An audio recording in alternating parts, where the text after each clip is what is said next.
Don Janison has been a reporter at Newsday since 1997. Forget for now all those suggestions by candidate Donald Trump that if he were elected he'd thaw U.S. relations with Russia's Vladimir Putin regime. The new semblance of a Cold War goes on pretty much as it did before Trump arrived at the White House amid stormy questions about his private sector Russian relationships.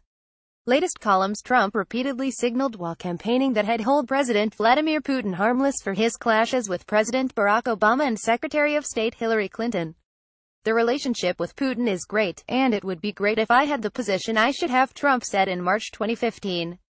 That summer, he said if he became president, Putin would never keep National Security Agency that leaker Edward Snowden in his country.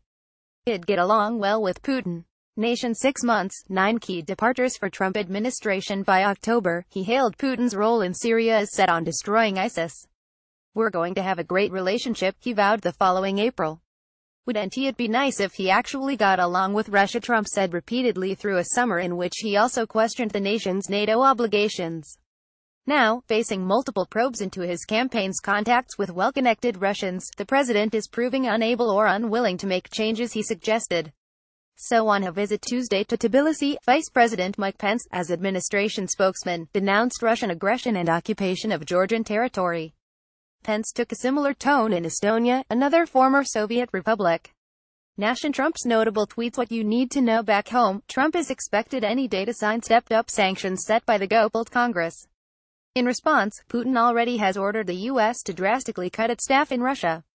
On Monday, Energy Secretary Rick Perry announced that a Pennsylvania company will send 700,000 tons of coal to Ukraine, seen as a way of undercutting Russia's clout inside that country's eastern borders.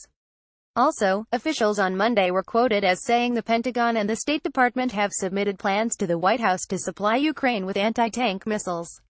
Only last summer, Trump campaign operatives succeeded behind the scenes in removing a GOP platform plank calling for just such measures. Under the circumstances, any appearance of collaboration with the Russian agenda stands out as a political risk for Trump Co. Nation 15 notable Trump executive actions and their impact. Last month, officials under Treasury Secretary Steve Mnuchin fined ExxonMobil $2 million for signing business deals in 2014 with Igor Sechin, chief executive of Rosneft, a giant oil firm partially owned by the Russian government. At the time, ExxonMobil was headed by Rex Tillerson, now Secretary of State. Exxon since has filed a legal complaint against Mnuchin's department.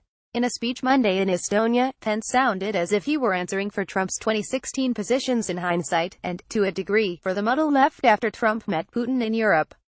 The President and our Congress are unified in our message, Pence said. A better relationship and the lifting of sanctions will require Russia to reverse the actions that caused the sanctions to be imposed in the first place.